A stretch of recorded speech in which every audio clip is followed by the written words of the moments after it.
यहां से चले जाइए बाहर। आप लोगों को समाज सुधार अभियान से नफरत है। ये मीडिया वाले किधर जा रहे हैं? अरे आप लोग क्या कर रहे हैं भाई? ये क्या कर रहे हैं आप लोग? फोटो ये मीडिया वाले किधर जा रहे हैं? आप लोगों को समाज सुधार अभियान से नफरत है। अगर नफरत है तो यहां से चले जाइए बाहर। आप ये कौन सा काम कर रहे हैं? कौन क्या बोलता है बोलने दीजिए।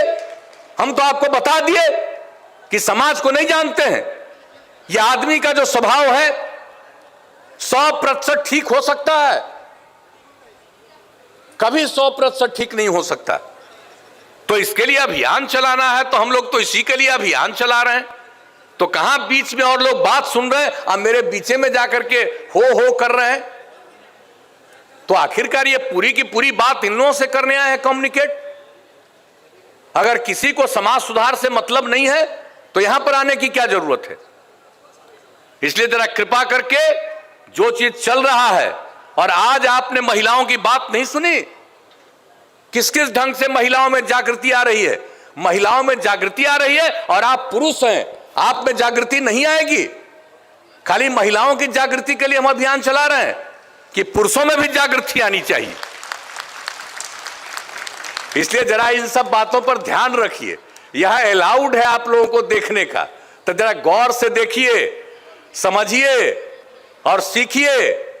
अपनी बात कुछ कहनी हो मुझसे, हम निकलेंगे बाहर, निकल करके अपनी बात कह दीजिएगा, लेकिन अभी ध्यान दीजिए।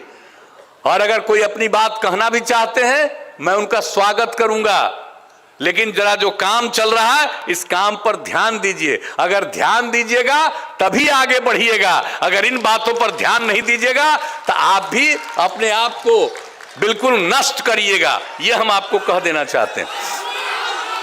इसलिए इन सब बातों पर जरा गौर करिए। तो जो बातें हम कह रहे हैं और जो हमने अभी आपको बताया कि एक एक चीज को लेकर के जो अभियान चलाया जा रहा, तो हर प्रकार से हमने तो आज बता दिया कि जब अभियान की शुरुआत हुई और उसके बाद और जागृति बढ़ रही है।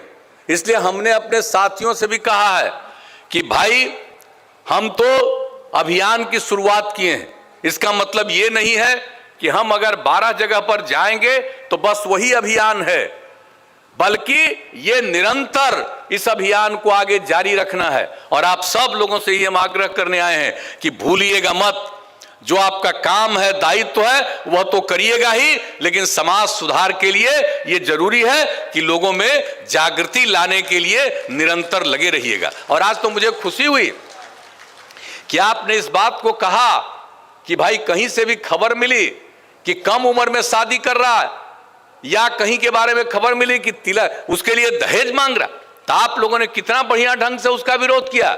इसी तरह से करते रहिए। और हम तो इस मामले में कहेंगे कि अगर कोई शादी ब्याह में अगर लेता है दहेज, तो जो दहेज ले उसका तो विरोध करिए ही, और कम से कम चाहे वो अपना रिश्तेदार भी क्यों ना हो, उसके कार्यक्रम में नहीं शामिल होइएगा।